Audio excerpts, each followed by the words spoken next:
Happy heresies and welcome to the desert of the real. I suppose this is the third episode of the Abraxas Brief, and of course, members of Inner Sanctum of Gnosis voted on it. We had several very cool names, and that's the name of it. And feedback's been very good on the first two, I must say. A lot of great feedback, a lot of great comments, especially on my hair and so forth. But hey, it's the weekend, and on Saturday, I would like to forget about time for a while and spend a little time with you. So, and again, the Abraxas Brief is to discuss things that have been brought to my attention that I haven't addressed perhaps on shows that much. And one of the emails I've been getting too is about addiction and alcoholism. As some of you know, and I haven't hit it, and I have brought it up during interviews, I am a recovering alcoholic and drug addict. And how has Gnosticism and so forth been a part of it? So that's what I want to cover tonight. So yes, and again, I have discussed my alcoholism. It's definitely been something that has, well, needless to say, really affected most of my life, a huge part of my life. It's been very destructive. It's one of those things that has really, well, I don't even know what, I mean, I don't know what to say about that. It's just, it is baffling. I mean, some of the worst times in my life have been in my addiction. As I've said, it's a state worse than death to be under the lash of alcoholism. It's like being buried underground at the bottom of the ocean, and your soul is just asphyxiating. And it's always confounding because how can a force have so much control over me? How can a force destroy my sanity, my spirit, my willpower, and at the same time, how I can put that force in a pedestal and make it the most important thing of my life? Paradoxical? No. I mean, that's just what good enslavement is. I suppose that's one of the ways you might parallel it to the archons, although, as I will cover very soon, the alcoholism is probably different than the power of the archons. But in that sense, you might say it is the same, but at the same time, there have been some great moments because fighting the alcoholism and being in recovery has been a move towards freedom, greater spirituality, and some amazing moments. So yes, as a recovering alcoholic, it is a daily struggle, but at the same time, it's a daily victory.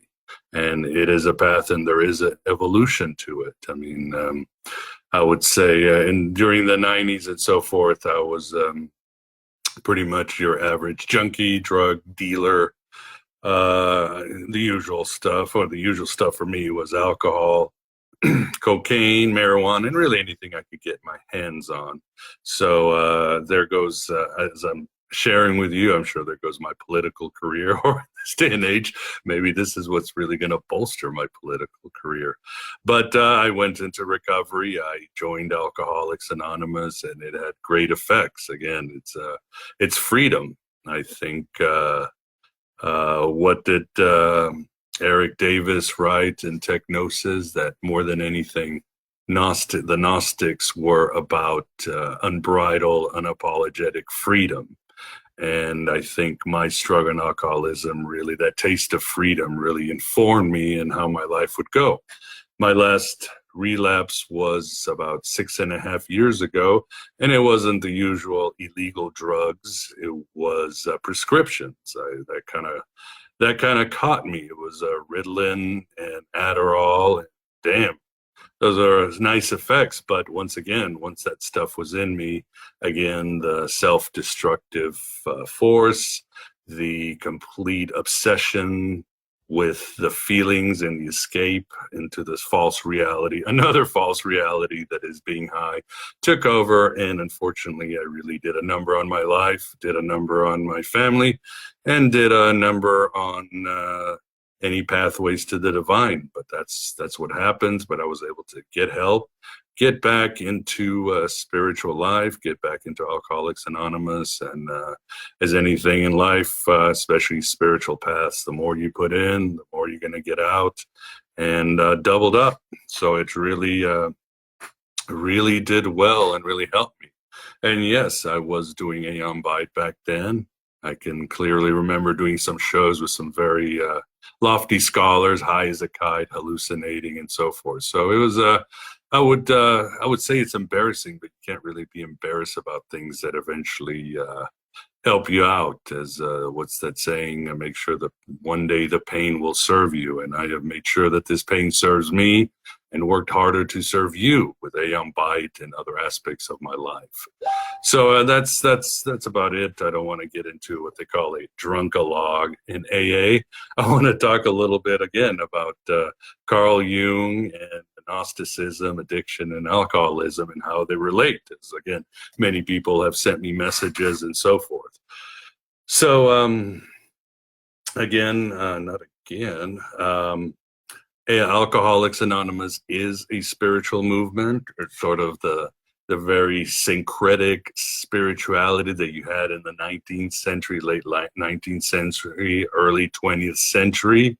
It is sort of a pastiche of really different movements.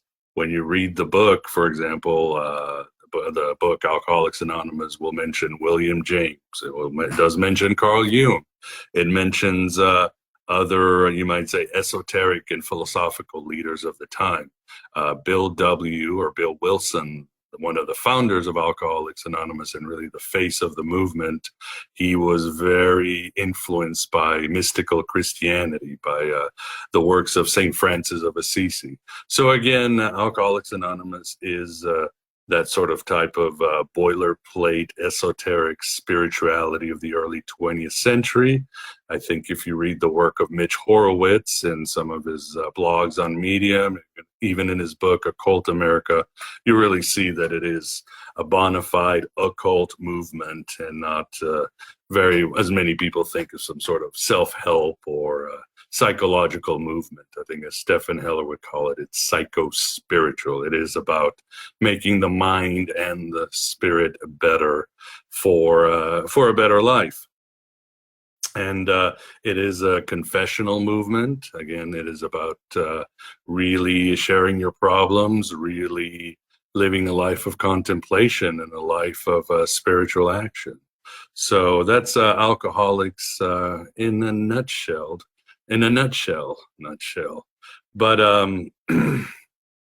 getting to now to Jung, how did Carl Jung influence Alcoholics Anonymous? And that's a very interesting story. I think it was in the 20s. There was some rich cat named Roland Hazard, and he had been suffering from alcoholism. Back then, there was really no therapy or self-help groups or rehab or anything. Basically, you were alcoholic, and they eventually put you in a hospital and locked you up away, sometimes for life. It was a serious thing, and it was a big stigma back then. Hence, we got prohibition later on. So there was a guy named Roland Hazard, and he was able to afford to go and get therapy under Carl Jung in Switzerland. And he was in therapy with Jung. And at one point, as the story goes, Jung simply said, "I cannot help you." And Roland was like, WTF, what are you talking about? You're the leading psychologist in the world, or one of the leading ones. How can you not help me of my alcoholism? And Carl Jung said, "No, I can't help you. What I have heard is the only way to overcome this or get rid of this disease is through a spiritual experience." And that really resonated with Roland. In fact, not only did it resonate, it worked. He returned to the United States and joined a group called the Oxford Group. And they were a predecessor of Alcoholics Anonymous. They were also confessional. They were very Orthodox Christian, a Protestant Orthodox Christian. But when he joined them and when he decided that he wanted to have those spiritual experiences, lo and behold, it really helped his alcoholism. It really saved him. And there was another member, Roland passed it on to this guy named, I think, Ebby, who also was able to use that attitude of a spiritual experience and again, sober up. He was also a mess like Roland. And he was a friend with Bill Wilson. Bill Wilson at the time has pretty much destroyed his life, was just sitting in his house drinking gin 24/7 while his wife worked at a convenience store or something like that. Bill Wilson had once been had been a very successful stockbroker, and lo and behold, alcohol brought him down to some horrible places that I can certainly relate. So Ebby came to visit him and basically told him, why don't you try religion? Bill Wilson was very cynical at it, very drunk at the time, but he said, why don't you try having a God of your own understanding and have an experience? And that clicked with Bill Wilson. One thing led to another. He met with other people, and lo and behold, Alcoholics Anonymous was born through this event and through other events. And there is the influence of Carl Jung, the idea of a spiritual experience, the idea of working was to gain some sort of sanity in your life to be able to overcome this strange, obscure weirdness that causes so much pain, which is addiction. So, as some have said, when you have in Alcoholics Anonymous, you have the steps. You've got step one. Step one is to realize that your life, that you were powerless over alcohol, that your life had become unmanageable. That's the point of honesty, where you said, oh my God, I have a problem. But there's other steps, the 12 steps. The other 2 steps really are attributed to Carl Jung. And the second step is came to believe that a power greater than ourselves could restore us to sanity. And of course, that's very Jungian, because a power greater than ourselves is what is beyond our little self, what is beyond our unconscious. And again, call it what you want, the unconscious, the world of archetypes, the gods, the spiritual world, the higher virtues of humanity, as many people in AA are atheists. So what is that power greater than ourselves? How are we going to get ourselves out of the ego? At the time, the ego was, during AA, the ego was sort of this villainous entity. And of course, that's because an alcoholic knows that his ego is infected beyond really any redemption. It is forever tainted, and it must be minimized and even made into an enemy. Of course, this sounds almost Gnostic, because and the Gnostics would say it's the world that is tainted. It is infected beyond any redemption. So what you have to do is minimize our interaction with the world, just as an alcoholic has to minimize his interaction with the ego and go beyond it. And then in the third step, the second step is psychological. The first step, as I mentioned, is simply about abstinence. And then the third step is the third step is made a decision to turn our will and our lives over to the care of God as we understood him. And that indeed, again, is very Jungian, because it's what God image you will have, or what God image you will choose that will get you there. What image will get you into the forces, into those archetypal energies that can heal you. And again, it is a step of minimizing that infected ego and going beyond you into these greater forces or energies or states of being that will heal you. So so again, the first 2 steps are commonly attributed to Carl Jung as and definitely very foundational. I would recommend a book by Jungian. He's a Jungian analyst. His name is David Schoen. He wrote a book called The War of the Gods in Addiction. I don't have a copy. I won't be able to show it to you up there, but I would recommend David Schoen's book. I will put it in the notes, whether it's on YouTube or here on Facebook. And it's a good book. In fact, Schoen makes a very good case that the 12 steps are really a pathway of individuation, very Jungian. Again, the first three steps are about contemplation, about taking an inner journey, and about starting a very spiritual, esoteric journey out there. The other steps, which you may not be aware of, but for example, in AA, eventually you get to the steps where you do a moral inventory, which is very much like Jung would say, it's going inward and seeing where all your traumas and character defects are, until you find that little part of you that is a connection with your higher self.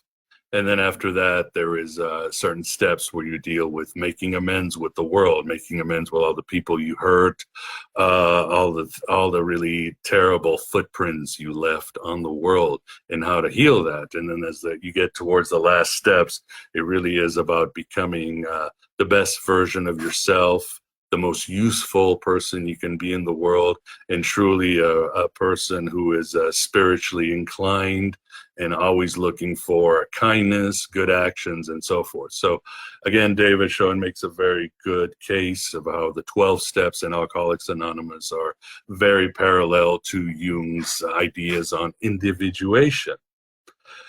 And it doesn't end in the influence of Jung. And this is where it gets pretty interesting, because Carl Jung never realized what he had done, because as the decades went on, Alcoholics Anonymous became a global movement. Carl Jung had no idea. It wasn't until 1961, it was already close to Jung's passing, or when he would pass away, that Bill W., who was also retired from Alcoholics Anonymous by then, doing his own thing, he wrote to Jung. He wrote several letters, and they corresponded. And he basically told Jung, thanks, man. You gave us all these very cool tools that have really helped us out. And Jung was very honored and very humbled by it. And they had good interaction. And you can find these letters on the internet if you want to check them out for yourself. But the one part I thought is interesting. Well, I thought everything was interesting, but the one part I thought was interesting is when talking about what is addiction. Obviously, addiction is still pretty mysterious. It was back then. It is today. Carl Jung called addiction an archetypal evil, or I think he called it in other places a dark archetype. And this is not the this is not the shadow. Archetypal evil is not something that you can integrate with. It's not something you can cast a light and it will dissipate. It's not something you can reason with, or you can even get along with. Archetypal evil is in itself a completely self-sustained force, and is something, addiction, that you either have to avoid, or you have to find a way to completely minimize or drown in the powers of good. That's the only way that you could even cope with archetypal evil. So, oh my God, what, Jung's being a dualist? What happened to this non-dualistic Jung that people have been talking about? He's coming out and saying that there is an independent evil. In fact, I mean, just when you thought things were can get worse, now you got something worse than the archons. I mean, the archons are these mechanistic sort of entities that feed off our energy, but also feed off our creativity. You want to copy what is us, but it seems we can simply make the archons unconscious, and they dissipate. Our goodness can make them go pop at the end, and we can overcome them. But this archetypal evil, that seems to be on another level. So that's a very interesting. I thought about Jung and Bill Wilson's correspondence. And what is this archetypal evil that we know as addiction? Well, interestingly enough, it goes back to 2 episodes ago, talking about Tyler Durden. I don't know why it seemed that might be sort of a synchronicity or theme that we're going to have to deal with, because after all, again, in my addiction, and this is something that I have shared, and addicts share a lot in those rooms, but when I'm in the lash of alcoholism, I have a complete, unapologetic, unabated sense of destroying myself, completely annihilating myself. And again, at the same time, I am complete adoration of this this horrible feeling, this horrible thrust. Where did this come that I have to destroy myself? And once upon a time, it just started with me, smoking some doob and drinking some beer, and oh, I'm having a great time at these parties. And then suddenly the switch is turned, and I am again, at the bottom. I am in a grave at the bottom of the ocean. Why the destruction? Why does addiction want me to destroy myself? And it could project to others, but it's basically a complete extinction of anything that was ever me, or any imprint of myself in the entire universe. It's a weird feeling. So I wonder if this archetypal evil called addiction is again connected to the idea of Tyler Durden, this archetype of destruction. This same again with Neil Gaiman's those ancient ones, the elders, destruction too.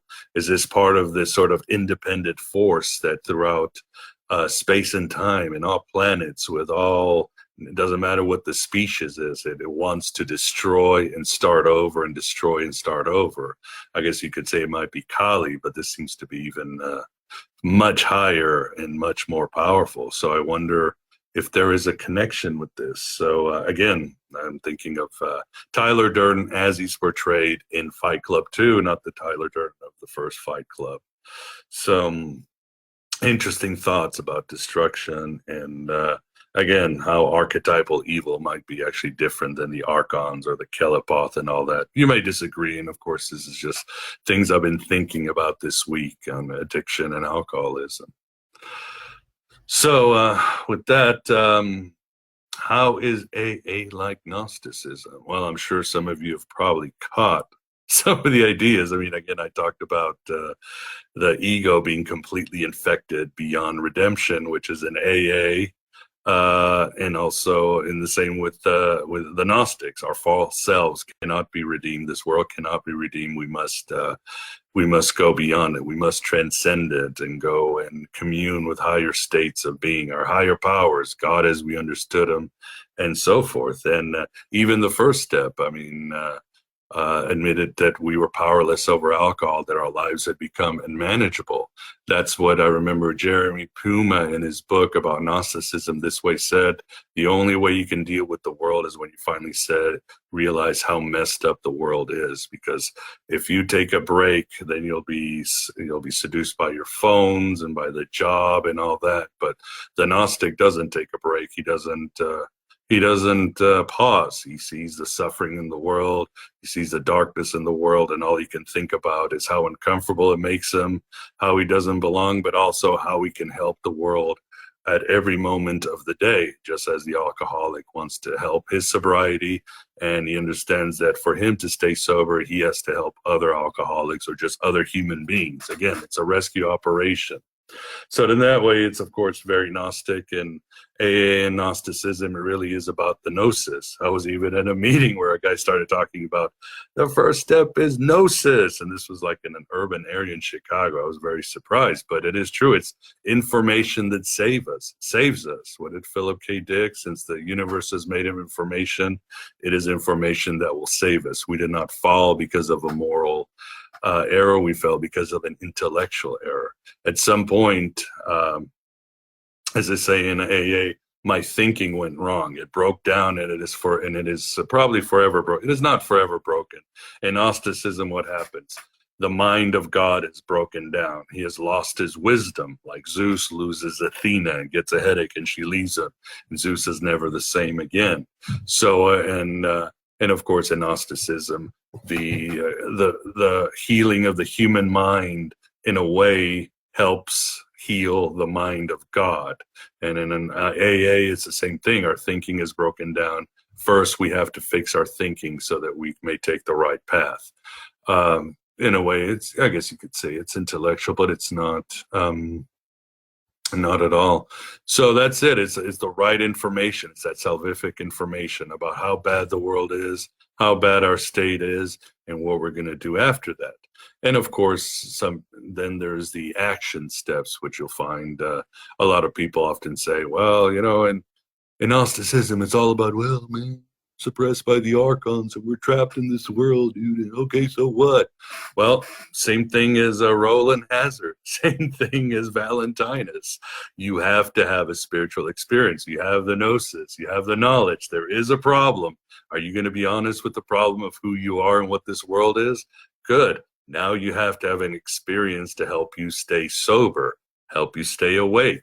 I mean, there are certainly, you can read the Nag Hammadi library. They always talk about people who are trapped down here in the Kanoma. They're in a state of drunkenness. They're in a stupor. Same with AA. You've got to get sober and you have to take these steps to have an experience.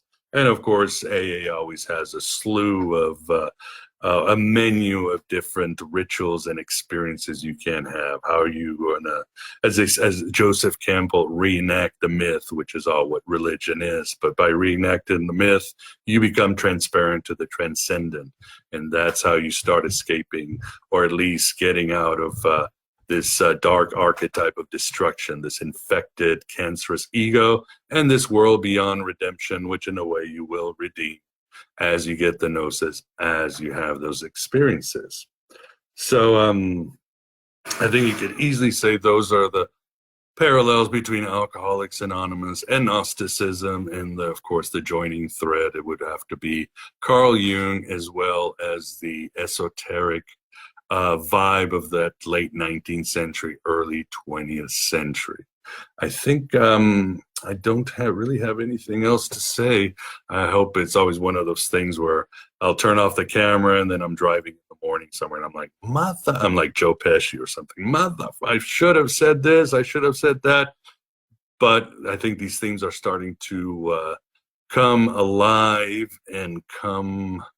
and there's definitely a strand in this Abraxas Brief. And of course, I hope at the end it's not Tyler Durden waiting for me, because I've been fighting him and trying to recover from him and the dark archetypes all my life. And today it's a good day because I'm sober. So if you feel that you might have a problem with alcoholics or drugs, so basically if you feel you are a slave Neo, as Morpheus says in The Matrix, if you feel that there is something inside of you that just seeks complete destruction of yourself and, if possible, those around you, and at the same time you love this darkness, this void more than anything, to be able to kiss Kali's lips, to get that high and feel that complete void inside of you, then maybe you need help. Maybe your life, as they say, is unmanageable and you are powerless over this force. So if you do, the first thing is ask for help. Ask for help anywhere you can.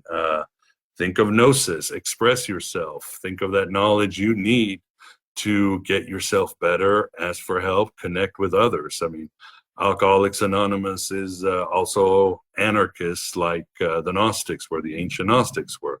They were, it's even today, it's very decentralized.